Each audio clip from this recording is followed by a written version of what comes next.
The wake-up call. I woke up to the unmistakable sound of a beeping machine. The kind that makes you feel like you're attached to something fragile. Something you don't really want to acknowledge. My head felt like someone had slammed it with a sledgehammer, and for a moment, I thought maybe I was still dreaming. But I wasn't. I blinked my eyes, trying to focus on the blurry room around me. White walls. Sterile. The smell of antiseptic. I tried to move, but a sharp pain shot through my chest, and I winced. The room was eerily quiet, except for the beeping and the faint hum of a hospital ventilation system. My body felt heavy, like I was being weighed down by the very air. A soft voice broke the silence. "He's awake," a nurse said, her voice calm but laced with an edge of concern. "Mr. Williams," she continued, walking into my field of view. "Do you know where you are?" I nodded slowly, trying to process the words. "Hospital," I croaked. My throat felt dry, like I hadn't spoken in days. "Do you remember what happened?" the nurse asked, her face scrutinizing mine for any sign of confusion. I opened my mouth to answer but was interrupted by the sound of another voice, this one low and familiar. It was my wife, Sarah. "I told you not to do it, James," she said. The words were sharp, angry, but there was something else in her tone, something darker. "You should have listened to me."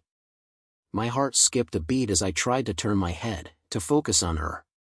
But my body was still so numb. Slowly, she came into view. I tried to smile, but it came out more as a grimace. Her face was drawn, pale. Something about her expression didn't sit right. I tried to speak, but the words stuck in my throat. "You're alive, at least," she said, almost as if it were a disappointment. Her voice was distant, like she was speaking to someone she didn't recognize. The nurse seemed to notice the tension. "I'll give you both some space," she said, backing out of the room. I waited until the door clicked shut, and then I looked at Sarah again. "What happened?" I managed to croak, my voice still hoarse. She didn't answer immediately. Instead, she sat down on the chair beside my bed, looking at me with something I couldn't quite place. Was it pity? Was it relief? "Do you remember the accident?" she asked, her eyes not quite meeting mine. The word hit me like a punch. Accident. I felt a rush of panic, and my heart started to race, but I forced myself to stay calm. "Accident?" I repeated, confused. "What accident?" Sarah exhaled sharply. "You were in a car crash," she said. "You were unconscious for days. You almost didn't make it." I couldn't believe it. My mind was foggy, my memories hazy.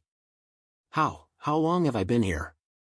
"Almost a week," she said quietly. "The doctors said it's a miracle you survived." I closed my eyes, trying to piece things together. A car crash. Almost dying. But still, there was a nagging feeling in the pit of my stomach. Something wasn't right. I could feel it, like a growing storm just waiting to break. Then I heard it. "Well, it's not like it's a huge loss if he doesn't wake up." Sarah's voice drifted through the thin walls, as though she hadn't noticed I was conscious. "He's not going to make it much longer anyway." My blood ran cold. The voice that answered hers was deep and unfamiliar, but it carried a smugness that sent a shiver down my spine. "Yeah," the man said, his voice dripping with satisfaction. "He won't last long, and when he's gone, it'll be all ours. All of it." The room spun as I tried to process the words. I felt as though I were being suffocated, my lungs fighting for air. Sarah, my wife, was talking to someone. Someone I didn't recognize. And from what they were saying, I was certain of one thing: she wasn't worried about me. She wasn't relieved that I'd woken up. She was planning my death. A numbness spread over me. They thought I was out cold. They thought I couldn't hear them. But I did. And I was going to make them regret it. Part 2, the plot unfolds. I stayed perfectly still, my eyes shut tight as I tried to digest what I had just heard. Sarah, my wife, the woman I trusted, the woman I had built my life with, was planning my death. And she wasn't doing it alone. The man she was speaking to, he wasn't just some casual acquaintance. His voice was full of confidence, of familiarity, like this was something they had discussed before. My stomach churned. It felt like I had been thrown into an alternate reality. One where I was no longer the man in charge of my life. One where I was a bystander, a victim in my own marriage. And all of this had been happening while I was lying unconscious in a hospital bed. I forced myself to breathe, each breath feeling like an effort. The pain in my chest was still sharp, like someone had taken a knife to my ribs. My body was battered, but my mind was sharper than ever. I couldn't let them know I was awake. Not yet. I needed to gather my thoughts, to figure out my next move. I had no idea how long I had been unconscious, but I wasn't going to let this go. Not when I had the chance to make things right. I kept my eyes closed, trying to make it seem like I was still in a deep sleep. The conversations continued, though now at a lower volume, as if they knew someone could be listening. But I was already too far gone in my thoughts, piecing together the fragments of their conversation. The man, the one who was obviously involved with Sarah, wasn't just some random guy. I was starting to recognize the tone of his voice. I had heard it before, at company events, at parties with mutual friends. His name was Greg. Greg Lawson. He was a successful entrepreneur, the type of guy who had connections, who always seemed to be in control. But what business did he have with my wife? My mind raced. Sarah had always been distant lately, but I never imagined it had gone this far. She had been cold and distant, especially over the past few months. I chalked it up to work stress, her always being preoccupied with her career. But now, I saw the truth. The emotional distance, the lack of intimacy, it was all part of the plan. They had been plotting this for a while. What was I to them? A financial asset? A man to be used, to be discarded once I was no longer needed? I couldn't just let them walk away with everything. This wasn't just betrayal, this was something deeper. It was manipulation, deception, and it was playing out right in front of me. Suddenly, I felt a sharp pain in my head as I tried to sit up. The effort was too much, and I quickly slumped back into the bed, gritting my teeth. Damn it, I had to act quickly. They would be back soon, and I needed to figure out how to play this. The voices outside my room faded, but I could still hear them faintly, Sarah's tone more urgent now, probably realizing I might be waking up soon. I waited a few more minutes, letting the tension in the room settle. Then, slowly, I opened my eyes, squinting against the harsh light that flooded the room. I turned my head slightly, just enough to see the door, which was slightly ajar. I could hear Sarah moving on the other side, her footsteps faint. I knew I had to make a decision. If I confronted her now, it could all blow up in my face.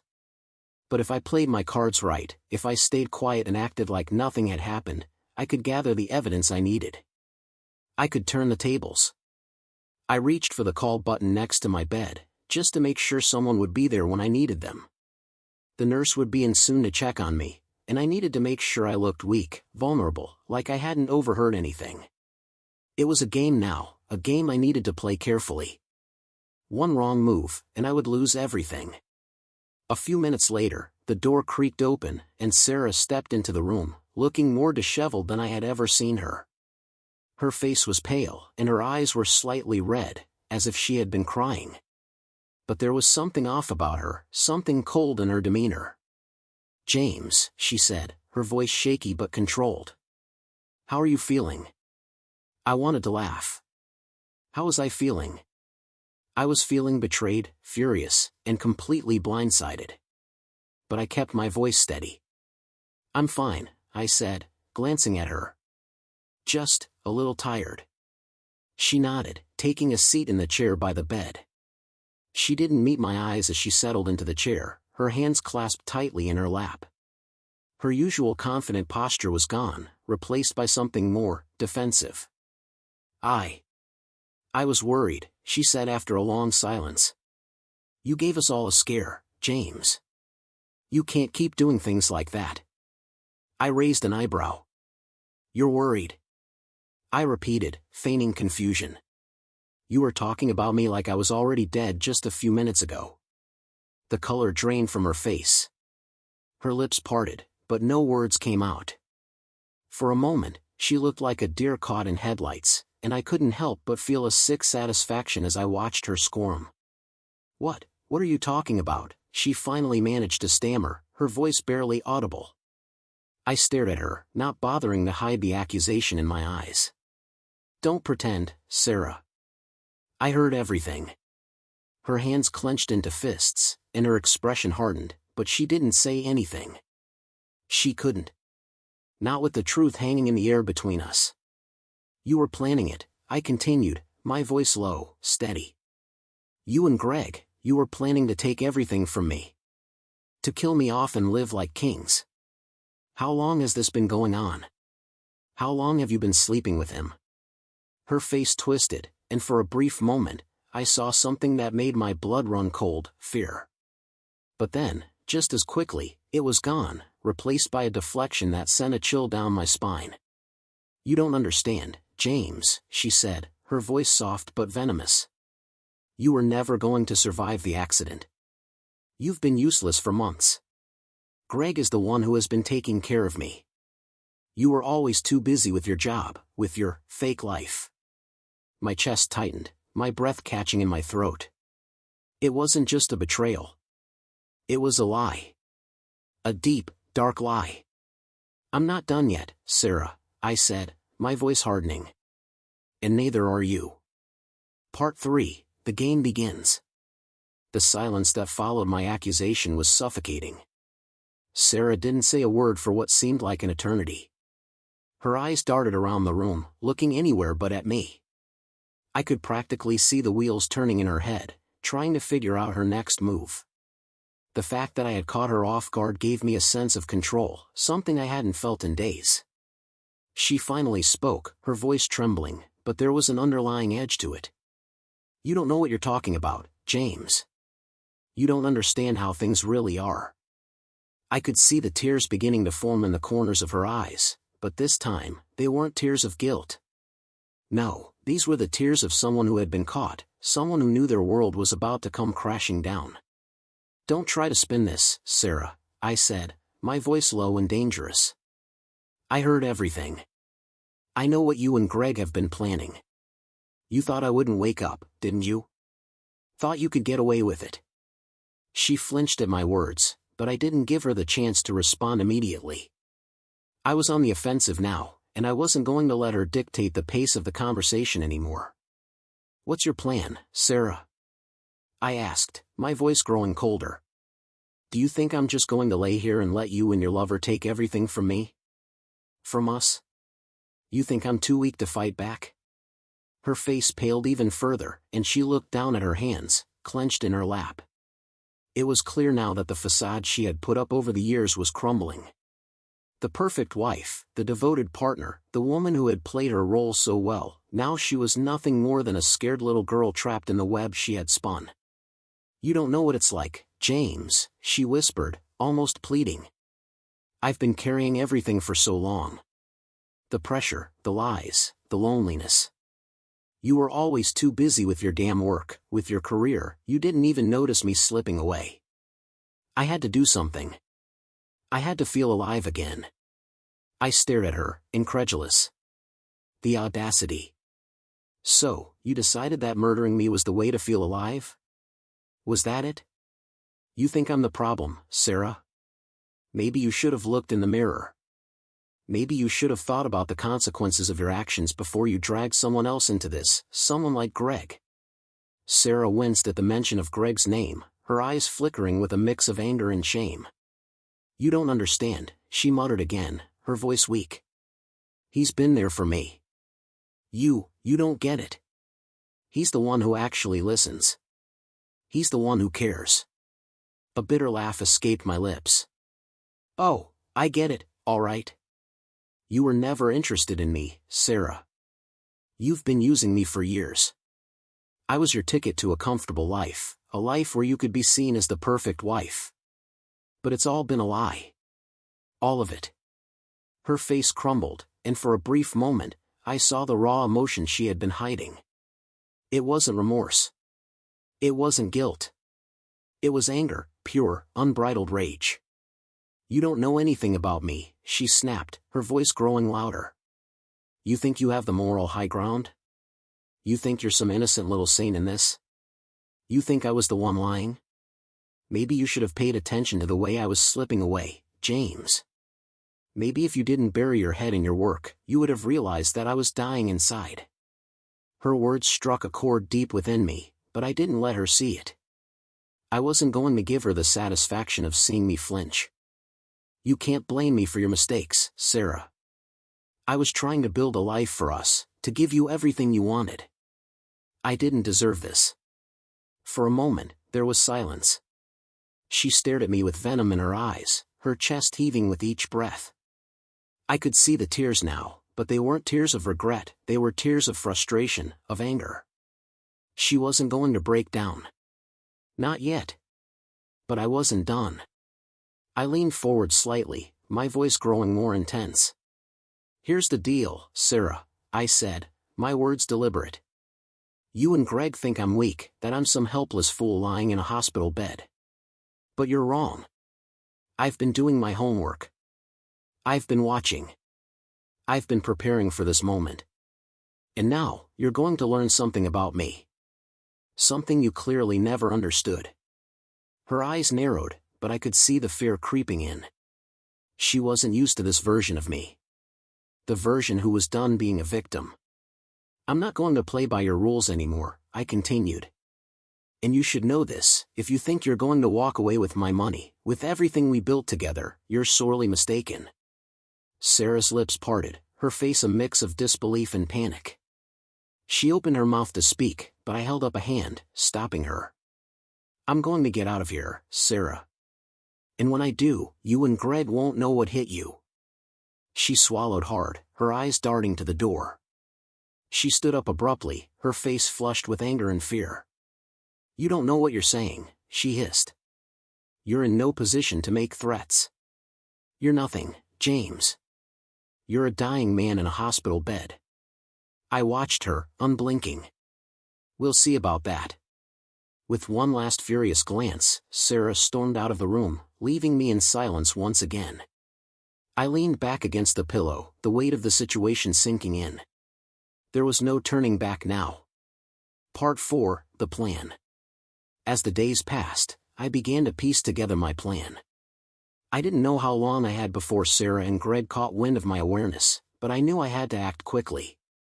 I spent hours strategizing, considering every possible move, every angle.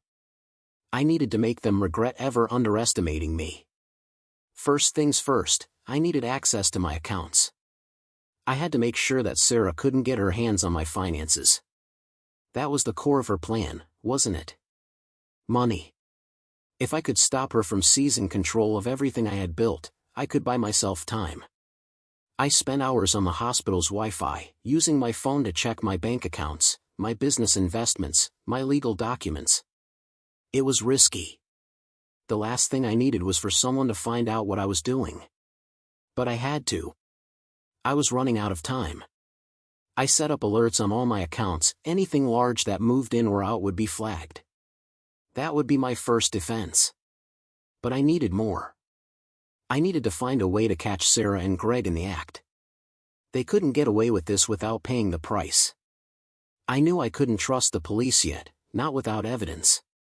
But I had something better. I had my mind.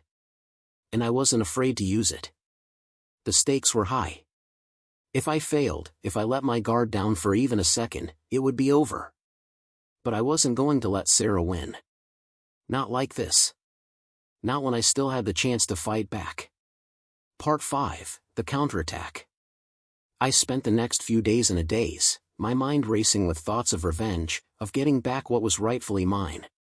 The hospital room was stifling, its sterile walls pressing in on me like a constant reminder of how vulnerable I was. But I couldn't afford to stay weak. Not anymore. I had already set the groundwork for my plan, but I knew I needed more. It wasn't enough to simply outsmart Sarah and Greg, I had to make them believe I was still the same naive, powerless man they thought they had left for dead. I needed them to underestimate me. I spent my days pretending to be weak, pretending that the car accident had left me broken, both physically and mentally. The doctors were still monitoring me closely, and they kept telling me I needed rest, that my recovery would take time. I played the role of the helpless patient well, responding weakly to their questions and relying on the nurses to do everything for me. All the while, my mind never stopped working. The first step of my plan was to secure my finances. I knew Sarah and Greg were after one thing: my money. I had already set up alerts on my accounts, so I would be notified if any transactions were made. But I needed to make sure my money wasn't just accessible to anyone. I had to lock it down, completely. I started by calling my lawyer, a man named Thomas, someone I had trusted for years. He was one of the few people I could rely on, someone who knew the intricacies of my business and legal affairs. "Thomas, it's James. I need your help," I said, my voice firm and steady. The call came from the hospital phone, a line I knew Sarah couldn't trace. "James, are you okay? You sound..." "I'm fine," I interrupted, not wanting to waste time on pleasantries. "I need you to make sure that everything is locked down. My accounts, my investments, everything. Sarah's got her hands on everything, and I need you to make it impossible for her to access anything." I heard the surprise in his voice. "What are you talking about? What happened?" "Long story. Just trust me on this," I said, my voice low. "I'll explain everything when I'm out of here. Just make sure Sarah and Greg can't touch my assets. I'll handle the rest." Thomas hesitated for a moment, and I could almost hear him processing the situation. "All right. I'll make sure your accounts are secure. But you need to stay low. I don't want to get involved in something dangerous, James. Don't worry. I'll handle everything. Just do this for me." After the call ended, I felt a small sense of relief. The first part of my plan was in motion. I could already picture Sarah's face when she tried to access my accounts and found that everything was locked. She wouldn't know what hit her. But securing my finances wasn't enough. I had to gather more evidence. I needed proof of Sarah's betrayal and Greg's involvement. If I could show the world just how deep their conspiracy went, I could destroy them both. I knew Sarah. She wasn't careful. She thought she could outsmart me, but I had always been a few steps ahead. She would make a mistake, and I would be there to catch it. It didn't take long for the next opportunity to present itself. I had spent enough time around the hospital, observing the staff, the nurses, the doctors. One of the nurses, a woman named Emily, had been especially kind to me. She was the type who cared about her patients, someone who genuinely wanted to help. I knew I could trust her. I called her to my room late one evening, after most of the other staff had gone home. She entered with a clipboard in hand, her bright smile lighting up the room. "Hey there, James. How are you feeling today?" she asked, her voice soft and warm. "Better," I replied, keeping my voice steady. "Listen, I need to ask you a favor." Emily raised an eyebrow, clearly intrigued. "What's going on? You don't look like you need anything." "I don't. But I need some information." "It's about Sarah," I said, keeping my tone casual. "You see, I know she's been coming and going a lot recently. And I know she's been in and out of this room." Her expression faltered, just for a second, but it was enough for me to catch. "I don't know if I should," she started, but I cut her off. "I'm not asking for anything illegal, Emily. Just a little help. I need to know who's been visiting me. And who's been bringing me things, any paperwork, any packages. I can't trust Sarah right now. She's been hiding things from me, and I need to protect myself." Emily hesitated. She was a good person, but I knew she was torn between her loyalty to the hospital and her compassion for me. After a long pause, she nodded. "All right," she said quietly. "I can do that. But I can't make it look like I'm doing anything suspicious. It'll have to be subtle." "Thank you," I said, my voice low with gratitude. "I just need to know who's been involved. I'll take care of the rest." She nodded again and left, her footsteps echoing in the hallway. I watched her go, my mind already planning my next move. This was it. The pieces were falling into place. My revenge was no longer a fantasy. It was becoming a reality. Sarah and Greg had no idea what was coming for them. They thought they had me trapped, thought I was too weak to fight back. But soon, they would learn that they had underestimated me. The game was just beginning. Part 6, The Trap Tightens. The days blurred together in the sterile haze of the hospital. I wasn't just recovering, I was preparing. Every moment was spent organizing my thoughts, piecing together fragments of information, and quietly working behind the scenes to gather the evidence that would bring Sarah and Greg down. I had Emily in my corner, and with her help, I began collecting subtle details. She kept me updated on the visitors to my room, on the packages that came and went, and most importantly, on Sarah's frequent appearances. Emily was cautious, of course, never giving away too much, but every small detail she provided was a breadcrumb that I could follow. But there was still one critical piece missing: Greg. I didn't know much about him, other than the fact that he was some guy Sarah had met at work, someone she'd been seeing behind my back. He had to be the key to all of this. If I could get close to him, if I could gain his trust, he would lead me straight to the heart of the conspiracy. But how? I had thought long and hard about the best way to approach this. I couldn't just confront him outright, he'd run for the hills the moment he realized I was onto him. I needed something more subtle, more cunning. That's when it hit me. Greg was a creature of habit. I knew this because, like any good investigator, I had done my homework. Sarah had been sneaking around, coming to the hospital at odd hours, and Greg was never far behind. The same time, every night, just after the hospital's late shift change, he'd show up, always carrying a bouquet of flowers or some other token of affection. The visits were always short, but they happened with regularity. I had noticed the pattern.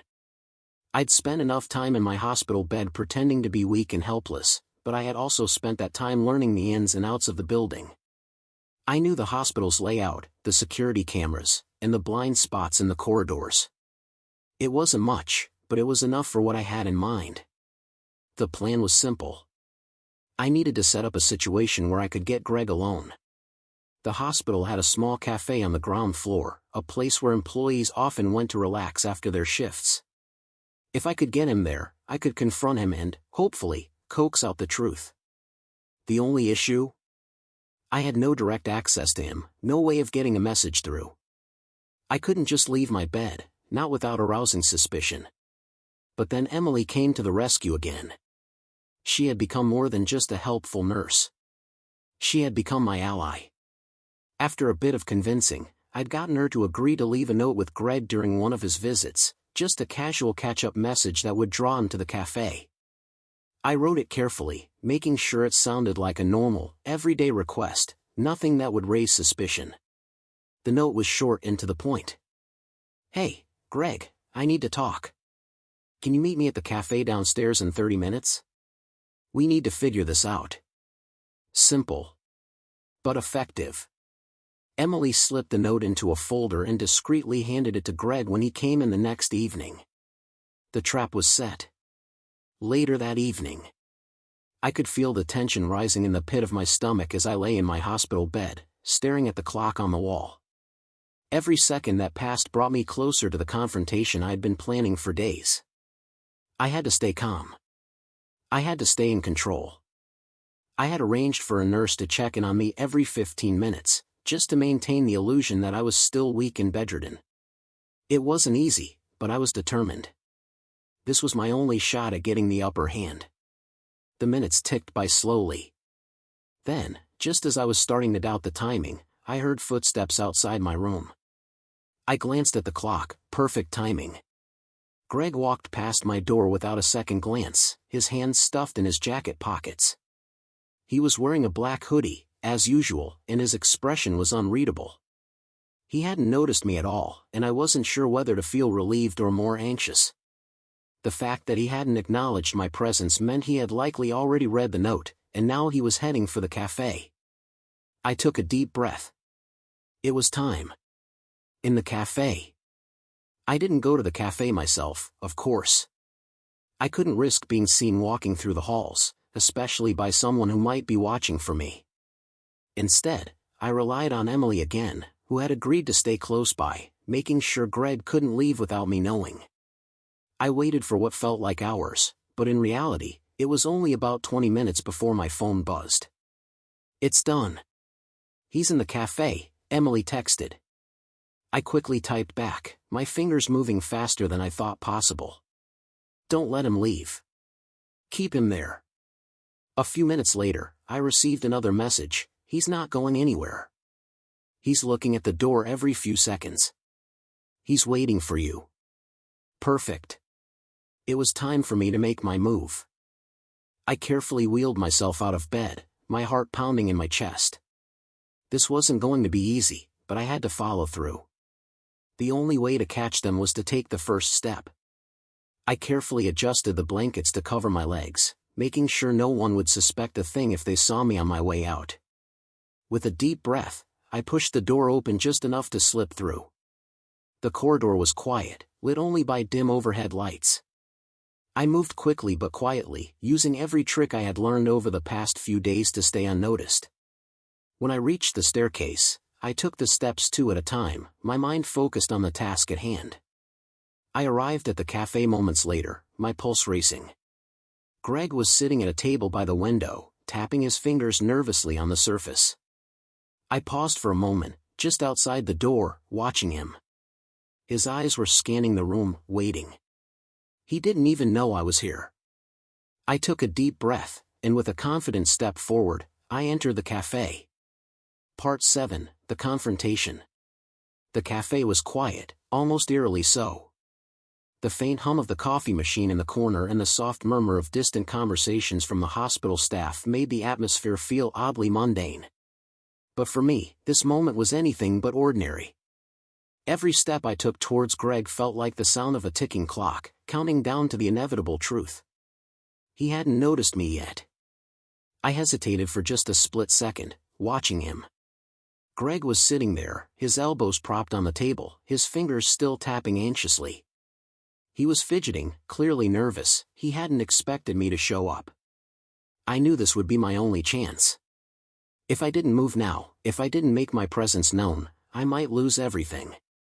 I took a deep breath and walked forward, my footsteps deliberate and measured. "Greg," I said, my voice calm, almost too calm. The word hung in the air like a challenge. His head jerked up, his eyes widening in surprise. He blinked a few times, as if he couldn't quite believe his eyes. "James," he stammered, trying to mask the panic in his voice. "What are you doing here?" I stood in front of him, not taking a seat. There was no need for pleasantries. No need to soften the blow. "I think we both know why I'm here, don't we?" I said, my tone low but sharp. "I'm here because of Sarah. And because of you." Greg's face shifted, his expression going from startled to defensive in an instant. He shifted in his seat, looking around, as if searching for an escape route. But there was nowhere to run. "Look, man, I don't know what you think you know," he started, his voice a little too high-pitched for comfort. "But this isn't what you think. Sarah and I, we didn't." "Oh, spare me the lies," I interrupted, leaning forward slightly, keeping my eyes locked on his. "You think I don't know what's been going on? The sneaking around, the late-night visits to my hospital room, the whispers between the two of you? I was in that room, Greg. I heard everything. I know what's been happening." His eyes flickered, guilt washing over his face. For a split second, he almost looked like he was going to confess. But then the deflection came. "Look, James," he said, sitting back in his chair, trying to regain his composure. "You don't know what's going on. This isn't about you. It's about Sarah and me. We just couldn't keep pretending, all right? She's been unhappy. You were never there for her." "You've got some nerve," I shot back, cutting him off again. "You think I don't know what's been going on? You're not the victim here, Greg. Neither of you are. I was in that bed, fighting for my life, and you two were already planning how to spend my money when I was gone. Greg's face hardened, and for the first time, he stopped trying to deny everything. He leaned forward, his voice dropping to a low growl. You think I'm the bad guy here, he said. You don't know what it's like, to be with someone who's already checked out. Sarah's been pulling away for months, James. You weren't there. You don't get to act like some saint in all this. His words hit me like a slap in the face, but I didn't flinch. He was trying to make me feel guilty, trying to turn the tables. But I wasn't going to let him get away with it. Save your excuses, Greg. This isn't about me. This is about you two being selfish. I wasn't perfect, sure. But neither was she, I said, my voice cold. And now, you're going to pay for it. Greg's eyes narrowed, and I could see the panic beginning to set in. He wasn't as calm as he wanted to appear. He was crumbling under the weight of his guilt, his own lies. You're going to ruin everything, you know that, he hissed, his hands clenching into fists. You can't just. I already have, Greg, I said, my voice steady, unwavering. You and Sarah aren't getting away with this. You think I'm going to just roll over and let you take everything from me? Think again. He sat back in his chair, his face pale now. I could see the fear in his eyes. He was realizing, finally, that I wasn't just some helpless man lying in a hospital bed. I was taking control. And I was going to expose him for what he was, a manipulative liar who thought he could get away with betraying me. You think you can threaten me? Greg spat, his bravado slipping. You think you can make me scared of you? You've got nothing on me. Oh, I've got more than you think, I said with a slow smile. You and Sarah made a huge mistake. I've been documenting everything, every conversation, every visit, every little slip-up you've made. I've got it all. And once I release it, your little affair won't just ruin my life. It'll ruin yours too. His face turned from pale to flushed with anger. You wouldn't. I already have, I cut in, pulling my phone from my pocket. I didn't show him the screen, but I knew it was enough to send him into a frenzy. I had the receipts, texts, voice memos, photos, everything.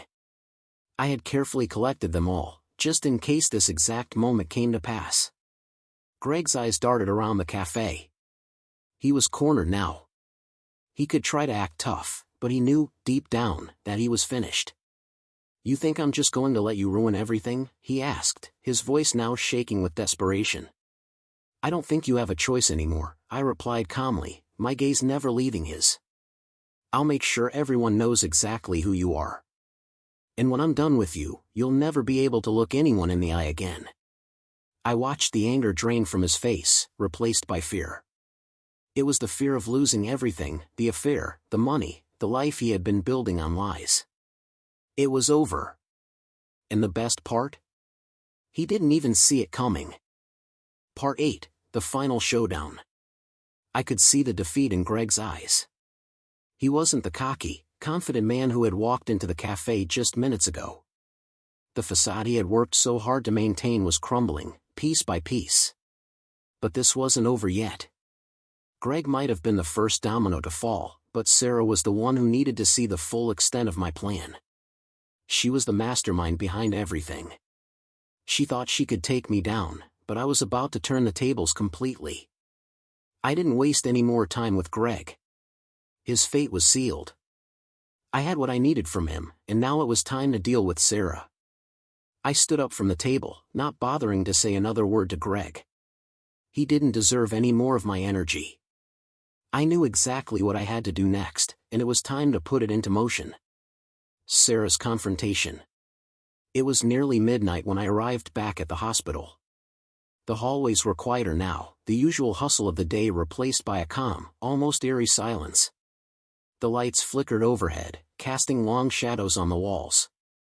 I had made sure to stay out of sight from most of the staff, but I knew my way around the building well enough to avoid detection. My heart was steady, my mind sharp. The final piece of my revenge was just a few steps away. I entered my room and found Sarah sitting by my bedside, just like I had expected. She was scrolling through her phone, oblivious to my presence. Her hair was messy, her eyes red from crying, and for a moment, I almost felt sorry for her. Almost. "Sarah," I said quietly, my voice smooth and controlled. She jumped, startled, and immediately shoved her phone into her purse, trying to regain some semblance of composure. "James, you're awake. You should be resting," she said with forced cheerfulness, standing up quickly. "What are you doing out of bed? You need to stay still. You've been through a lot." I didn't respond immediately. Instead, I took a few slow steps toward her, my gaze never leaving hers. I watched her, studying her every movement, every small tell that would reveal her true feelings. "You think I don't know?" I said finally, the words coming out quietly but with a sharp edge. She froze, her expression faltering for just a split second. "Know what?" she asked, though I could hear the tremor in her voice. "You think I don't know about you and Greg?" I asked, crossing my arms, now standing just a few feet away from her. "About the affair, the plotting, the money. All of it." Her eyes widened, and she took a step back, trying to maintain some distance, but I could see the panic building in her. "James, no," she started, shaking her head as if trying to convince herself that I didn't know what I was talking about. "You're wrong. This is all in your head. Greg and I cut her off. "You don't get to lie to me anymore, Sarah. I know everything. The visits, the phone calls, the plans. I heard you and Greg talking about what you'd do when I was gone. You were already planning how to spend my money before I even woke up." Her face went pale, and for the first time, I saw real fear in her eyes. She wasn't pretending anymore. She wasn't putting on the innocent act. "James, please, please, don't do this," she said, her voice shaky now. "I never meant for things to get out of hand. I didn't think you'd..." "Didn't think I'd what?" I asked, my voice cold now. "You didn't think I'd find out? You didn't think I'd remember everything? You didn't think I'd come for you both?" She took a step forward, her hands shaking. "I was trying to leave you. I swear. I couldn't keep going like this, and I didn't know what to do." I felt a sharp pang in my chest, but it wasn't sympathy. It was something else, something darker. Betrayal. Anger. The realization that the woman I had loved, the woman I had trusted with everything, had been plotting my downfall behind my back. I took a deep breath and let it out slowly. "Well, now you're going to face the consequences, Sarah. You're going to pay for what you did. And you're going to lose everything." Her expression hardened, and she shook her head. "You don't know what you're talking about. You think you can just ruin everything? That's not how this works. You're not in control anymore, James." "Oh, I'm in control, Sarah," I said, the words leaving my mouth with a chilling finality. "You've always underestimated me. But not anymore. You're not the one who's in control here. You never were." She swallowed hard, looking around the room as if she were searching for a way out. I could see the panic in her eyes, the way she was beginning to realize just how deep she was in. There was no escape now. She was trapped. The fallout. The next few days were a blur, but they were the final pieces of my revenge. I contacted my lawyer, Thomas, and we filed the necessary legal paperwork to ensure that Sarah and Greg could not touch a single dime of my money.